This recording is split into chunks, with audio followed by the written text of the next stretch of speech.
Da Vinci Robotics.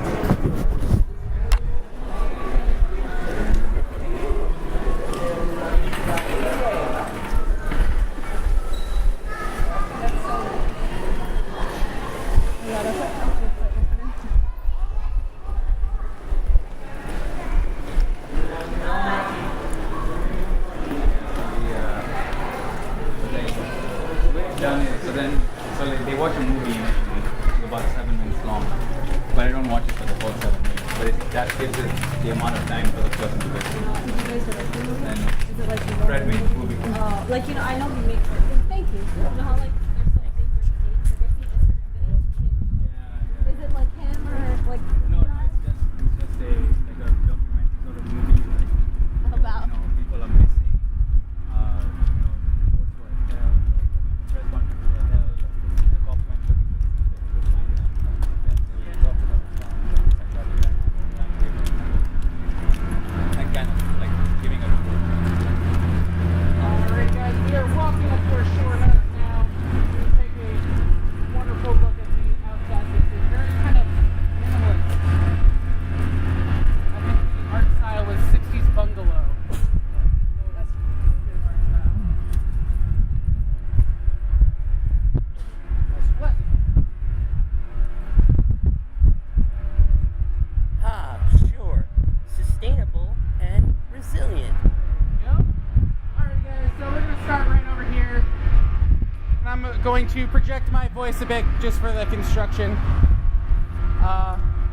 So hello, my name is Derek. I'll be doing your Sure House tour for you today. So the name Sure House is a play on shore, like where you go to the beach, and shore, like saying yes. But I say shore and sure, so the wordplay gets lost. So the Sure, S-U-R-E, stands for sustainability and resilience. So the Sure House was designed by students at Stevens Institute of Technology and entered into a competition called the U.S. Department of Energy's Solar Decathlon. So this design was entered in the 2015 Solar Decathlon. Not only did it win, but it made first and blew the rest of the competition out of the water, winning 7 out of 10 of the criteria involved in the decathlon, including engineering, architecture, and Marketability? thank you. Marketability, your market presence. So before we go into the shore house, I do want to talk a little bit about some of the really cool power systems. So we're going to actually go this way. And right over here would basically be your driveway. So as we go farther over here, it is equipped with a wonderful electrical vehicle charger. So part of the competition for these guys was to be able to, on the power that this produces, charge a vehicle. So the way this produces power is that it actually has 32 solar panels on the roof, as well as 8 additional solar panels on the outside. But those 8 additional panels on the storm shutters, which we'll be taking a look at later, are solely meant to power the water heater, so that it can get a lot of that hot water, especially in emergency situations.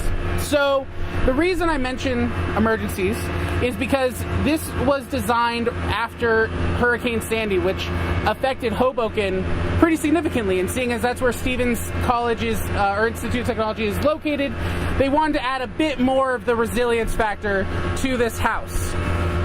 So one of the really cool features is that this house can actually be powered off the grid. So while it does produce a ton of energy for itself, it can actually isolate itself during emergencies or natural disasters and produce power not only for the house itself but for the community. So it can act as a community hub.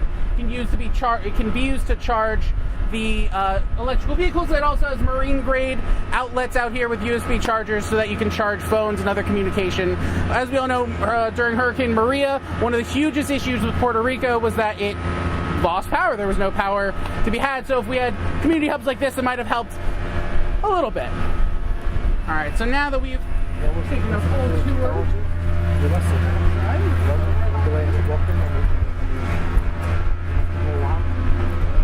Remember the small gym that they have?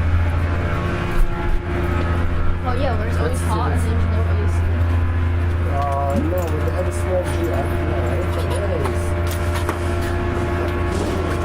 Wow, look at that door. Come on in. Walk on in, come on in. Welcome to the Sure House. Wow, it's nice and cool in here. Yes, it is. Actually, we're going to talk about how it's able to sustain. Come on, flood on in, guys. And before we go too far into the house, I do want to just start with the entry. So, what do you guys notice about this door? It is thick. It is thick. In fact, it's about twice as thick as your average door. Not only that, it has a solid core interior, and these two gaskets both on the outside, on the door itself and on the outside frame, similar to your refrigerator or your car, because when we close this, I lock you guys in here. Oh no. You guys hear that construction, that blower out there? Nope. Much less. So it produces a lot of nice soundproofing as well as water and air tight seal. Ooh. Makes it so it's really, really nice and secure inside. No drafts. No drafts, which is very important for a set of standards called passive housing. So part of what the design of this was meant to do is to reduce as much energy consumption as possible. So passive housing is a set of standards, a very rigorous set of standards meant to have as little power consumption in the house as possible. So part of the ways we reduce that energy consumption is by having really good insulation. So your average house has studs that are 2x4. This house uses 2x6 studs in an effort to give an extra 2 inches of insulation. That much extra insulation just means more contained energy inside the house, including our air tight seals, not only in the door but on all the windows. All of that can help reduce the amount of drafts, or what are called your thermal bridgings, those areas where the wall meets something that doesn't have insulation. So the other thing you might notice about the insulation here is that it is not that normal pink stuff that you're used to seeing, right? Looks like shredded paper. It does look a little like shredded paper. So the normal pink insulation we see is fiberglass, which pretty ubiquitous everywhere. Causes mesothelioma. It not so much, but it can. There are definitely issues with using it. What this insulation is something called rock wool, which is really an interesting product. It is made from basalt, which is a volcanic compound. Is also can be found in the end product of steel production, slag. So what they can do is they can make recycled material. About 70% of this is recycled material, and make insulation that is actually a little better insulating value than regular insulation of its weight, as well as being hydrophobic, meaning that any of the water that might get into it, instead of getting stuck in, can drain through. One of the other aspects of the waterproofing of this is, if I turn this around, ABS plastic sheathing that is covering the entire house up to 4 feet, as well as underneath. So if any of you have bought or remodeled a bathroom recently, you might know ABS from your shower or your bathtub.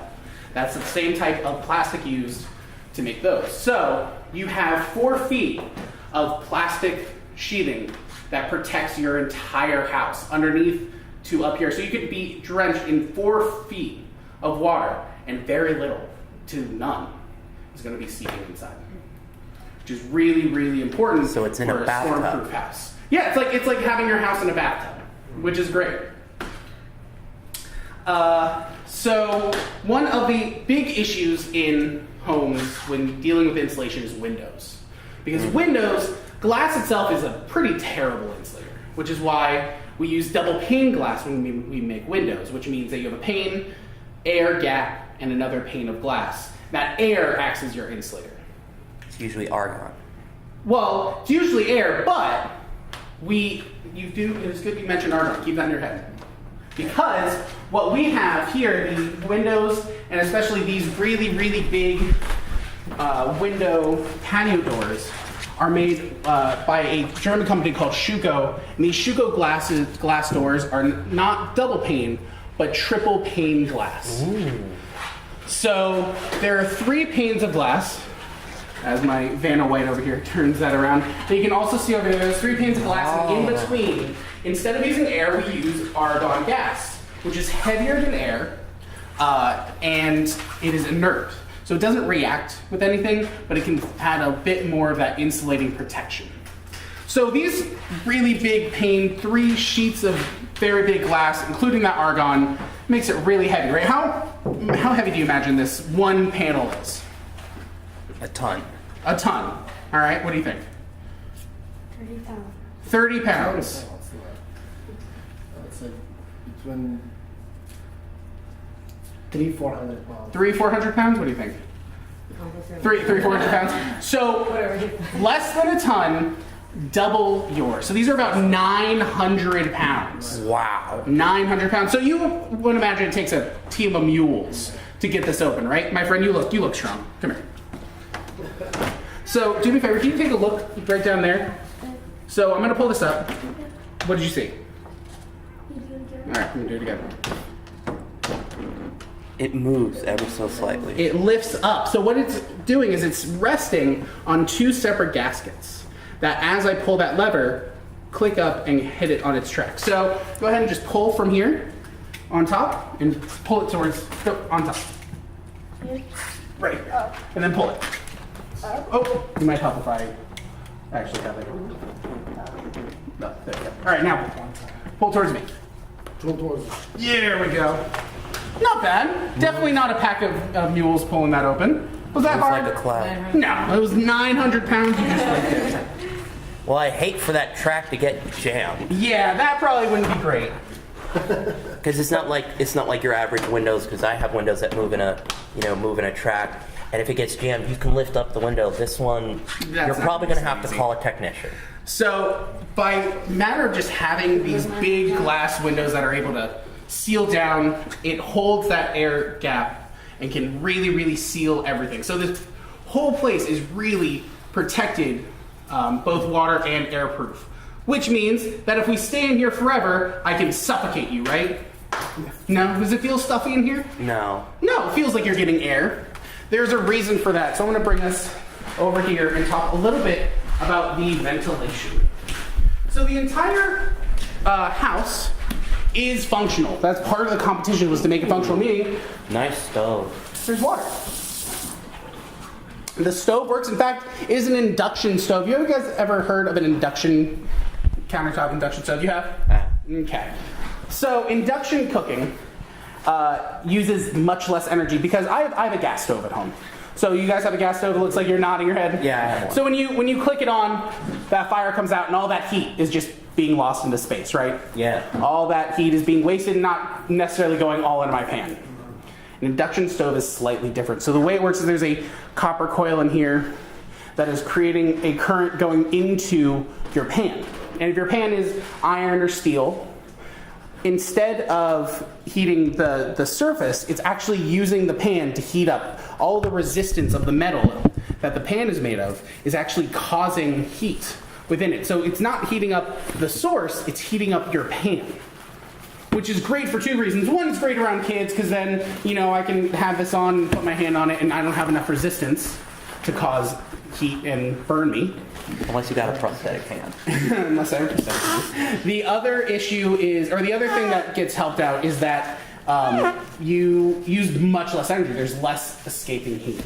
It's actually the same way that these work. I don't know if you guys have ever seen wireless chargers. Yeah. So it works in the same process as induction charging, but instead of turning it into heat and resistance, it's going straight in your phone's battery and charging. So if you have an iPhone 8 or above, you're more than welcome to place your phone on there and charge it. I have a Samsung. Androids are actually pretty good. Samsungs have done it for a while. I've never been able to get it to work, and I have a pretty modern one. I think the case is too thick. Yeah. I think my case is too thick. Cases have a big issue. So remember before I said that I'm going to try to suffocate you like a Bond villain? Yeah. Not so much. So we have a very cool ventilation system called an ERV. It's an energy recovery ventilation. Ooh. So the way it works is it brings in air, just like your ventilation at home. It'll either heat it or cool it to what you specifically want. I think we set ours to about 68 degrees. So as air comes in, it'll heat it up, set it at 68 degrees, and then circulated through. Now in your house, once it's gone circulated and now your house is starting to get stuffy, your exhaust will send it out as is. What happens with the ERV is that your outgoing air, the air that's already been circulated, goes through a set of pipes that is in contact with the incoming air. So any of the heat that's still in your stuffy circulated air gets sent over to the incoming air. So your heater has to work less. So assuming that it's leaving at about 65 degrees or whatever, your incoming air is going to be heated up just a little bit more. So your heater has to do less. So over time, as you're heating your home, your heater's going to have to do less and less work until it's pretty stable. In fact, all of that insulation and energy reduction can make it up to 91% less energy usage. Wow. That's both because of the solar panels, the ERV, which is reducing your heating and cooling costs, collectively can reduce that bill. So while upfront costs might be a little bit more, your savings over time is significant. There's one thing I did forget to mention. When we were outside, there are holes on the outside of the frames, and we'll take a look at that when we leave. There are holes on the outside of the frames and the doors and the windows. Those holes are for these, so these are called storm plugs. They're fiberglass seals with a gasket here to help keep water and air out. But these can be put up on the doors and windows in about 2 hours on the oncome of a storm. So as soon as you hear something's coming, you can block up your storms, which is great for coastal communities because they're usually the ones that are hit the worst. How does the AC work? So the AC uses that in the ERV, that energy recovery ventilation. So it's just the same way in reverse. So your air gets cooled as it comes in, circulates and starts to gain heat, and then leaves, but it's not quite hot as it is outside. Yeah. So any of the heat gets kind of pulled out. Yeah, the heat kind of gets absorbed. Exactly, and then gets sent out. And so it's the same way, but in reverse. Okay. All right, so I'm going to bring us this way to take a look at a little bit of the background. So we're not going to go in here, but I did want you to see the machine room. So this is where our water heater, the ERV, pretty much the brain of the house. So right up here is where that ERV, that ventilation system comes in, and right over there is the water heater that's being solely set by the solar panels outside. The great thing about that, I don't know if any of you have seen The Walking Dead. I have. You've seen the first episode? So much for Telltale Games. You know that scene where they go to the police department, they're taking the hot shower and that good feeling? Imagine that. Imagine being in a situation, an emergency, where there's no hot water. No hot shower. I've been on a Just scout that. trip with no hot water. It's very uncomfortable. It is, and just imagine having that comfort of having hot water regardless. I always thought that's just a good sense of comfort. All right, so that's our machine room, and we're going to go right through here into our bathroom. Oh, this is the shower. So you might notice there's a door in your bathroom. There's not a door normally in my bathroom that goes to the outside. Wonderful door. What do you imagine that door is for? Let me make it easier for you. Imagine you're on the beach, covered in sand, and you want to come right into home. Yeah, the door. Yep, you can come right out from the beach into your shower, take a nice shower, even just wash off your feet. And although that's not necessarily energy or sustainability or resilience, I think that's just good That's a design. nice- Cool, that's a good nice design. design. That's comfort. So in fact, we're going to be heading out this way. I'm going to sneak by here. Where's the water there? Oh, yeah, it's fine. So we don't want anybody. Okay. I was about to say, it's like that's a really nice floor. Where does the water drain? There's a storm pipe under there, so it does drain out, and there's a storm drain under there. Okay. Yep. So guys, feel free to take a seat if you like on our wonderful 100% ocean recycled plastic. So there's plastic scavenged from the oceans. That is plastic scavenged from the oceans, colored fully, so that no matter if you get a nick or anything in there, it still is just as colorful as the day you bought it. You know, what's crazy is that the Sunday Morning Show was talking about the plastic problem that the entire world is facing right now. And the crazy part is, if you go to a dump and you decide to go through it, if you find a Tupperware bowl from 1970, Oh, it still works. it's still the same plastic. Yeah. The plastic that they made the plastic that they made at the dawn of the plastic revolution It's is still here. here. It's not going anywhere. And you know, we have enough plastic on this earth that we don't need any new plastic. We can just recycle all the plastic that's in our ocean, that's in our dumps, that's in our rivers, that's in our streets and stuff like that. You know, They last forever. it's the craziest thing. As George Carlin put it, it's like, I think the earth really wanted plastic. So the reason I brought you guys out here is for two specific reasons. One, I kept talking about these storm shutters, and here they are. So on top of here are solar panels that are able to specifically heat that hot water heater. So all of the power that's going here isn't going to the grid, it's going straight into our water heaters. So besides being sufficient in itself, it can actually be storm shutters. They pull down like this and can block those big Schuko doors so you don't have any issue during a storm. Now do One they other seal? thing about it is how it's designed. So this is where really that design and architecture comes in. Because a big issue with having such large windows is having sunlight come in. Because we might be able to insulate everything on the inside, but it gets really, really, really hot in the summer if the sunlight's going directly in. So some ways to prevent that is by having a mechanized shade system that kind of follows the sun. We forgot about all that. We said no, we want to have it be really basic, really passive. So the way this is designed is actually helpful in the summer to block the sun when it's much higher, but in the winter when the sun is much lower, it can pull in more sunlight. So just by basic design, it's able to deal with the different conditions of summer and winter. Alright, I think we're basically at the end. So does anyone have a particular part they wish they had in their house? I want the house. I mean, I do too. as do I. The EVR system sounds We can all have pretty it. The EVR? Or ERV? ERV, Yeah. So the great thing about most of these products that are in here, the way that it's able to sustain itself, is that these are available on the market. None of these are proprietary or set specifically for this design. These are things that can be incorporated in houses today. So one last thing before I get you guys out of here, I realized I forgot to show you those. Oh, there's like a cricket. I forgot to show you. Yeah, it's like a those big storm grasshopper dogs. cricket. So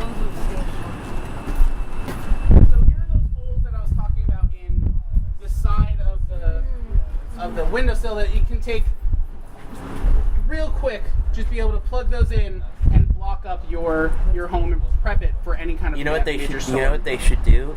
They should have NASCAR pit crews come Oh, here. just come. Yeah, they should have NASCAR pit crews come here and practice, and like they should make a competition out of it. Who can set up the things the fastest? Just go. The Windows comes as part of the package, or is like a bring when you? Yeah, this was all designed specifically. In fact, it was designed and built by Stevens students. So about 40 Stevens students and faculty came together and built this entire. So worst comes to worst, quickly you just have those sitting in the garage.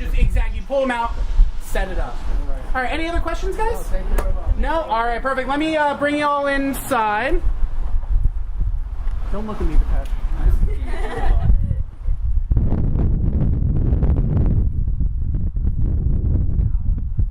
That shower, I kind of want to live on the beach just to have a shower like that.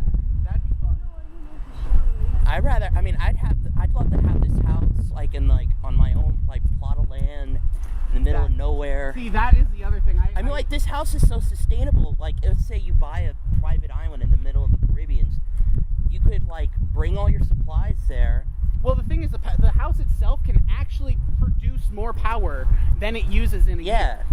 All those solar panels can produce more energy. That's what than I'm saying. It's like you could have you could plop that thing down on a private island and be pretty sustainable. Yeah. You Just need a on your water own. reclamation Do we know system. what Yeah, you'll cost need the of water to thing, build but something like that? So, yes, it's a modular building, so it has 3 separate sections. Collectively, without any land cost or anything like that, it's about $350,000. 300,000 is it is. Okay. That's not bad. That's pretty good. Bad. It's also not great. But you Yeah, also have to it's think, not- yeah. take 91% off of your That's bill. what I was just Yeah. about to say. So Yeah. long term, you will be able to save a lot. Exactly. Right there. You know, initial investment It's- is just you know- how many solar panels? So 32 on the roof and 8 Right, yeah. more on the storm shutters. But you're talking about 70 grand right there. It's about 1,000 square foot house, and then the porch and driveway and all that adds another 5,000 square feet. So it's 2,000. Yes, but the living area is 1,000. That's not. It's the competition wanted a 2-bedroom house. Yeah, 2-bedroom house. That was the competition. EGR or whatever. Thank you very much. Not a problem, guys. You are free to go. I love that house. I think so it's really cool. I want to buy one. I'm next. I'm next on that list too.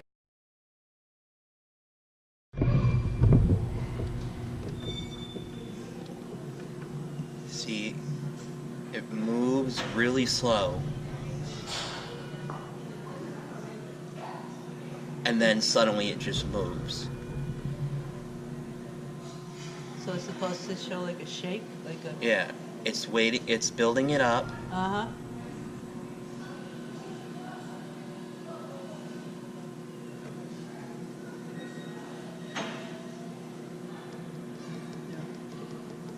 You're all the way on the bottom. You're on the bottom already. What are you trying to do? I'm trying to get a better view of it. You can't. You're on the very bottom. Oh.